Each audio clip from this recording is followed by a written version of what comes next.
नमस्कार, हमारा नाम है समरीन और आपने देखना शुरू कर दिया है लाइव सिटीज।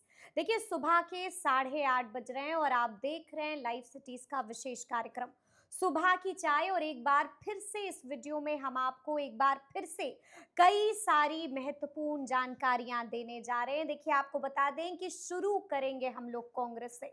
आप बखूबी जानते हैं कि बीते दिन दिल्ली में कांग्रेस की हाई लेवल मीटिंग हुई थी, बड़ी बैठक हुई थी और बैठक से बाहर निकलते ही कृष्णा अल्लावारू ने बड़ा बयान दिया था। देखिए, बहुत कुछ उन्होंने इशारों इशारों में बता दिया था जिसे डिकोड करना बेहद जरूरी हो जाता है।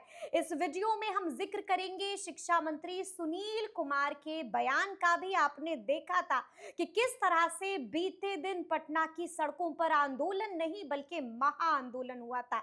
हमने आपको दिखाया था कि पुलिस ने किस तरह से लाठियां बरसाई थी और उसके बाद आपने ये भी देखा था कि किस तरह से कुछ अभ्यर्थियों को पुलिस ने डिटेन कर लिया था। और उसके बाद शिक्षा मंत्री का बड़ा बयान आता है। क्या कुछ कहा है शिक्षा मंत्री ने, वो भी हम आपको इस वीडियो में बताएंगे। इस वीडियो में जिक्र होगा कि पशुपति पारस ने किस तरह से बीते दिन एक बार फिर से बड़ा बयान दिया था, जिसके बाद से बिहार की सियासत काफी गर्मा गई थी। पशुपति पारस ने कहा था कि जैसे जैसे चुनाव करीब आएगा वैसे वैसे एनडीए में दरार पड़ती जाएगी। बड़ा बयान दे दिया था। और अब इस बयान में कितनी सच्चाई है, इस बयान के पीछे की वजह क्या है, क्यों कहा था ऐसा पशुपति पारस ने, सब कुछ हम आपको इस वीडियो में बताएंगे। और अंत में हम जिक्र करेंगे जन सुराज का भी, और अंत में हम जिक्र करेंगे जन सुराज के सूत्रधार प्रशांत किशोर का भी। तो आइए फिर इस चर्चा की शुरुआत करते हैं। तो एक बार फिर से इन तमाम मुद्दों पर सीधी बातचीत करने के लिए हमारे साथ सीनियर जर्नलिस्ट रवि उपाध्याय जी हैं। सबसे पहले बहुत शुक्रिया बातचीत के लिए जी। रवि जी, सबसे पहले तो हम आपसे जानना चाहेंगे कि हमने देखा कि किस तरह से दिल्ली में कांग्रेस की हाई लेवल मीटिंग होती है, क्या कुछ खबर छन के आ रही है, बैठक में क्या कुछ निर्णय लिए गए हैं और क्या कुछ निकल के आ रहा है। नहीं, देखिए, सबसे बड़ी बात है कि दिल्ली में आपको जो कांग्रेस की बड़ी बैठक की जो आप बात कह रही हैं, निश्चित रूप से आपको मल्लिकार्जुन खड़गे जो कांग्रेस के राष्ट्रीय अध्यक्ष हैं, लोकसभा में नेता प्रतिपक्ष राहुल गांधी की मौजूदगी में बिहार के मसले को लेकर के, बिहार में जो इस बार विधानसभा का आम चुनाव होना है और महागठबंधन इंडिया ब्लॉक जो बड़ी तैयारी में जुटी हुई है। आपने देखा भी था कि राहुल गांधी 16 दिन 17 दिन तक बिहार में 16 दिन जी। रह करके घूम करके गए और तमाम जिलों का भ्रमण किया, तो वह उसका इम्पैक्ट भी दिखाई पड़ने लगा है धरातल पर, ग्राउंड जीरो पर। तो ऐसे में बड़ी तैयारी में कांग्रेस है और कांग्रेस, आपने यह भी जानता है, बिहार गवाह है कि 2020 में कितनी सीट पर लड़ी थी। हम्म। इस बार कहा जा रहा है कि कांग्रेस जो है सो कुछ कम सीट पर लड़ेगी, तो इसको लेकर कुछ के कम सीट पर लड़ेगी। हाँ, निश्चित रूप से, क्योंकि वोटर अधिकार यात्रा आप कह रहे हैं कि उसका असर धरातल पर दिख रहा है और इसके बावजूद आप कह रहे हैं कि कांग्रेस को 70 सीटें नहीं मिलेंगी, नहीं, कम सीटों पर लड़ेगी देखिए, क्योंकि कांग्रेस। देखिए इस बार अलायंस पार्टनर बढ़ गए हैं। हम्म। इस बार आपको 3 वाम दल हैं, बिल्कुल। एक कांग्रेस अपने राष्ट्रीय पार्टी है, राष्ट्रीय जनता दल है, विकासशील इंसान पार्टी है, उसके बाद 2 अन्य, झारखंड मुक्ति मोर्चा और लोक जनशक्ति पार्टी राष्ट्रीय। यह तो इसकी एंट्री इतनी है, हम्म। एक और की एंट्री होनी है। एक और की एंट्री होनी हाँ, है जी। तो ऐसे में आप समझ लीजिए कितना बड़ा कुनबा बनता हुआ दिखाई पड़ रहा है हम्म। महागठबंधन इंडिया ब्लॉक का। तो सीट के लिए कितना जद्दोजहद करना पड़ रहा है और हम्म। राष्ट्रीय पार्टी होने के नाते कांग्रेस इस पर एक एक सीट पर वह हम्म। माने तैयारी में है कि किस तरीके से महागठबंधन इंडिया ब्लॉक की सरकार बने। स्ट्राइक रेट हमारा कैसे हाँ, बढ़े, बिल्कुल। इस पर चिंतन और इस पर मंथन लगातार हो रहा है। लेकिन ऐसे में हम आपसे ये भी जानना चाहेंगे कि जैसे ही बैठक खत्म हुई वैसे ही बाहर निकले कृष्णा अल्लावारू ने मीडिया कर्मियों से भी बातचीत की और बहुत कुछ कहा है उन्होंने इशारों इशारों में। देखिए क्या कुछ कह रहे थे कृष्णा अल्लावारू। देखिए कृष्णा अल्लावरू ने इतनी बात कही, मदन मोहन झा भी थे जो समय, शकील और अहमद खान शकील भी अहमद थे खान भी जी। थे, प्रदेश अध्यक्ष राजेश राम की राजेश मौजूदगी राम में जी एक भी बड़ी थे घोषणा, बिल्कुल। बड़ी अनाउंसमेंट, कहीं ना कहीं वो कहा कि पॉजिटिव बात हुई है। जो घोषणा पत्र जिसको हम लोग मैनिफेस्टो कहते हैं, संकल्प पत्र कहते हैं, या चुनावी रणनीति पर बात हुई, किस किस सीट के मसले पर कौन कौन सीट बेहतर, अगर यदि कांग्रेस लड़ती है तो बेहतर परफॉर्म होगा। उसके ठीक बाद है। महागठ तमाम चीज पर एक सामूहिकता के साथ में इन टोटलिटी पूरी हम्म। बातचीत हुई और वो सकारात्मक पॉजिटिव बात और जो बात कही जा रही थी कि 15 सितंबर तक बिल्कुल, जो मुकेश सहनी ने मुकेश ये सहनी ने बयान कहा था दिया था जी। कि हो जाएगा, इस तो पर भी कृष्णा अल्लावारू ने बहुत कुछ निश्चित कहा। रूप से कहा कि जल्द ही हो जाएगा और पॉजिटिव हो जाएगा और तमाम हम लोग मिल बैठ करके हम्म। तमाम मीडिया के समक्ष हम लोग इसकी घोषणा कर देंगे और जल्द करने की बात कही। उन्होंने हम्म। डेडलाइन नहीं तय किया कि 15 सितंबर, हालांकि उन्होंने कहा कि हम जल्द हो जाएगा और हम्म। निश्चित रूप से बेहतर आपको दिखाई पड़ेगा, तो हम्म। इतनी बात कही। और उसके बाद से AIMIM बिल्कुल जो वरिष्ठ ओवैसी की पार्टी है, उसके जी। उसके संदर्भ में भी पूछा गया कि लालू बिल्कुल, प्रसाद यादव क्या राजद महागठबंधन में शामिल होगा AIMIM? तो इसको लेकर के क्या जवाब दिया है कृष्णा अल्लावारू ने? क्योंकि सबसे बड़ा सवाल यही है।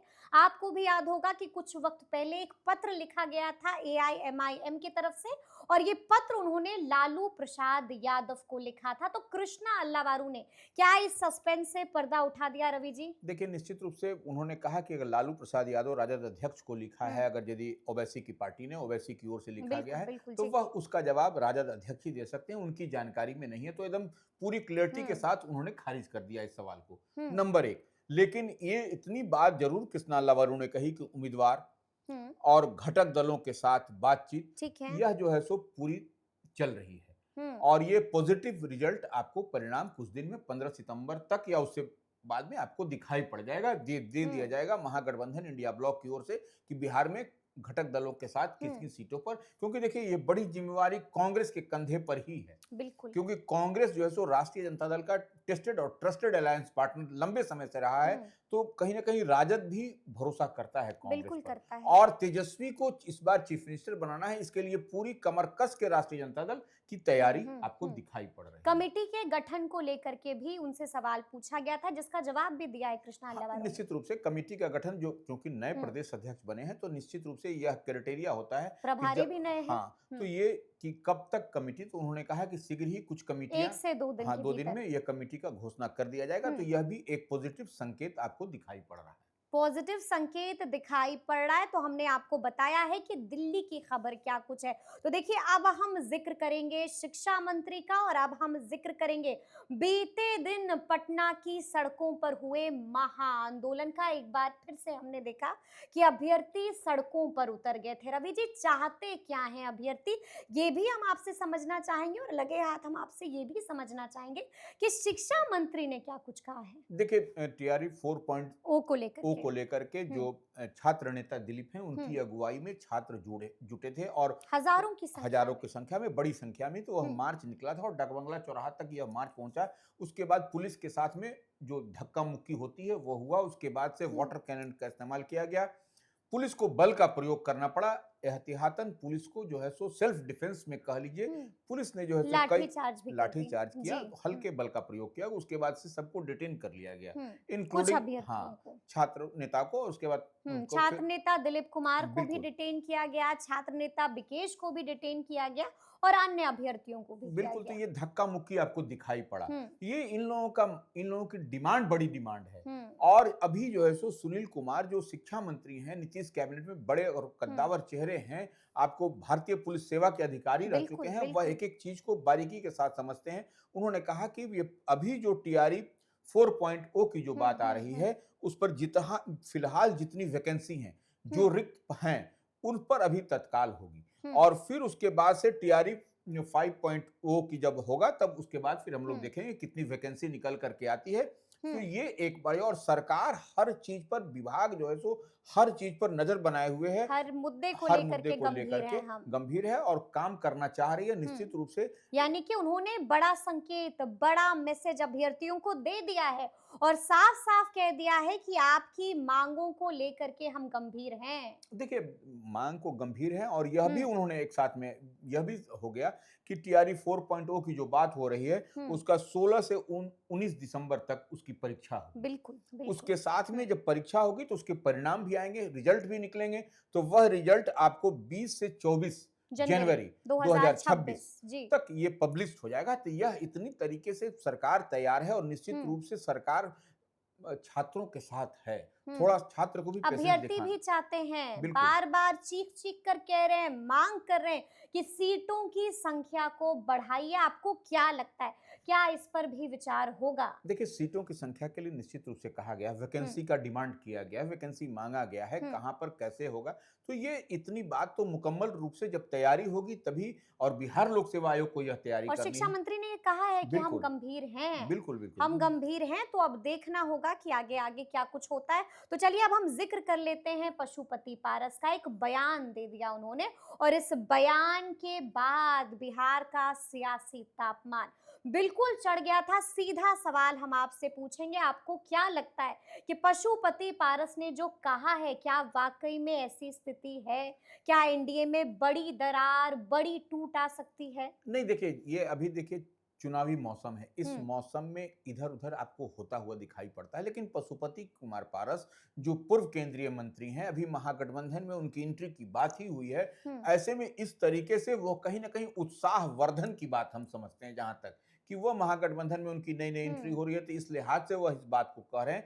ऐसी कोई भी संकेत, ऐसी कोई भी आपको दूर-दूर तक आप माइक्रो लेवल पर जाकर के हुँ। देखिए, दूर-दूर तक नहीं दिखाई पड़ता है कि एनडीए में टूट होने वाली है। एनडीए पूरी। लेकिन आपको याद होगा कि जीतन राम मांझी किस तरह से इशारों ही इशारों में चिराग पासवान को खूब लपेटते हैं। देखिए, चाल चरित्र पर सवाल खड़े कर दिए थे। देखिए तो उसके बाद आपने ये भी देखा कि एलजेपीआर के सांसद हैं अरुण भारती, उन्होंने भी इशारों इशारों में बहुत कुछ कह दिया था। देखिए, यही हम बार-बार एक बात कहते हैं, आप एक गठबंधन, एक अलायंस, एक हुँ। फ़ोल्ड में रहने के बाद इस तरीके से अगर आप बात करेंगे, तो वो कहीं न कहीं वो उसका वो गुड भ्रमित हो मैसेज तो नहीं नहीं जाएगा। जाएगा। तो ये हाँ। उसी को लेकर के अरुण भारती जो जमुई से सांसद हैं, हुँ। बिहार के मामलों के प्रभारी भी हैं लोक जनशक्ति पार्टी रामविलास के, हुँ। उन्होंने स्पष्टता के साथ एक पर पोस्ट किया था कि ये चाल चरित्र क्या है, यह आप देखिए बिल्कुल। कि ये पार्टी क्यों चाल चरित्र की बात करती है, अपने हुँ। कार्यकर्ताओं को तवज्जो देती है।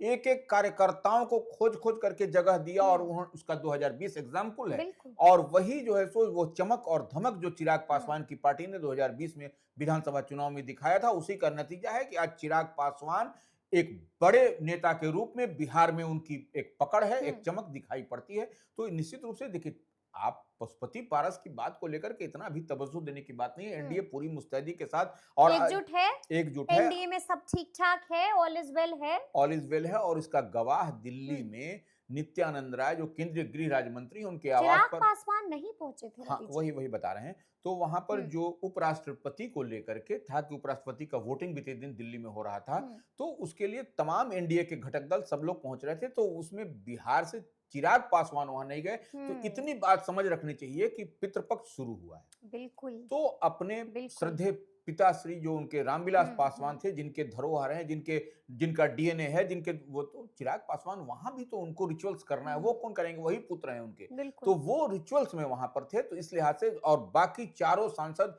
अरुण वहाँ भारती पहुँचे हो, थे। शांभवी चौधरी हो, राजेश वर्मा हो, बीना सिंह, वीणा देवी। तो हुँ। बीना देवी, सब लोग पहुंचे थे वहां हुँ। पर नित्यानंद राय के। तो यह इस तरीके से इसको नहीं देखना चाहिए, हर चीज को बारीकी के साथ देखिए, समझिए, तब कोई एक्शन और रिएक्शन देना चाहिए। बिल्कुल, तभी कुछ कहना चाहिए। तो चलिए अब हम अंत में ज़िक्र कर लेते हैं प्रशांत किशोर का।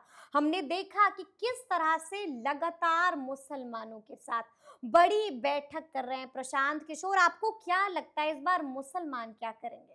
क्या प्रशांत किशोर की बातें मुसलमानों को समझ आ रही हैं? देखिए, निश्चित रूप से प्रशांत किशोर मुसलमान को साधने की कवायद में है, हुँ। लेकिन यह बात समझना पड़ेगा, मुस्लिम वोट उसी को जाएगा हुँ। जो आपको आर पार की जब लड़ाई हो रही है, एक एक वोट जो है सो मुस्लिम देख के समझ हुँ। करके देंगे, और सामने जो प्रत्याशी है, जिस दल का भी होगा, उसको शिकस्त, उसको मात देने के लिए देंगे, न कि हुँ। प्रशांत किशोर, और न कि इधर से उधर होगा। तो हुँ। ये बड़ी लड़ाई है इस बार विधानसभा के तो चुनाव क्या में। लगता है राजद के वोट बैंक में प्रशांत किशोर कहीं बड़ी सेंधमारी ना कर दें? देखिए, निश्चित रूप से प्रशांत, किशनगंज की तस्वीरें सबने देखी देखिए हैं। ये एक बात तो जी। प्रशांत किशोर भी इस बात से हमारे इत्तेफाक रखेंगे, और हुँ। वह बोलते भी हैं कि जो भीड़ दिखाई पड़ती है, वह भीड़ का अगर वोट वोट कास्ट हो जाए, तो फिर हुँ। तो जीत हार आपको समझ में आ जाएगा, लेकिन वह वोट चढ़ता नहीं है। यही हुँ। बात हम बार बार बताना चाहते हैं व्यूवर्स को, और इतनी बात समझ लीजिए कि हुँ। जो दिखाई पड़ रहा है वो होगा नहीं, क्योंकि चुनाव के समय में सब कुछ समीकरण धरा का धरा रह जाता है। वह हुँ। चुनाव एक अलग लेकिन और क्या लगता है सेंधमारी करने की कोशिश कर रहे हैं? निश्चित रूप से देखिए, प्रशांत किशोर कर की पाएँगे ना? सफल प्रशांत होंगे, असफल होंगे, आपका तजुर्बा क्या कहता देखिए, है? प्रशांत किशोर अगर यदि क्रिकेट की दुनिया के सचिन तेंदुलकर अगर मालिक हैं, तो हुँ। वह भी जो है सो ये राजनीति के माहिर सचिन तेंदुलकर हैं प्रशांत किशोर। इसमें हुँ, कहीं कोई बात नहीं, उनकी एक-एक बात को आप डिकोड करिएगा तो हर बात समझ में आएगा, लेकिन हुँ। वोट चढ़ेगा या उतरेगा यह तो समय बताएगा और समय बताएगा। निश्चित रूप से। समय बलवान होता है और समय हर सवाल का बिल्कुल सटीक जवाब देता है। तो अब देखना होगा कि आगे-आगे क्या-क्या होता है, तो फिर ये पूरी बातचीत, पूरी चर्चा आपको कैसी लगी है कमेंट करके हमें ज़रूर बताइएगा। तो ऐसे तमाम अपडेट्स के लिए बिल्कुल ऐसे ही हमारे साथ बने रहिएगा और देखते रहिएगा लाइव सिटीज़। बहुत शुक्रिया।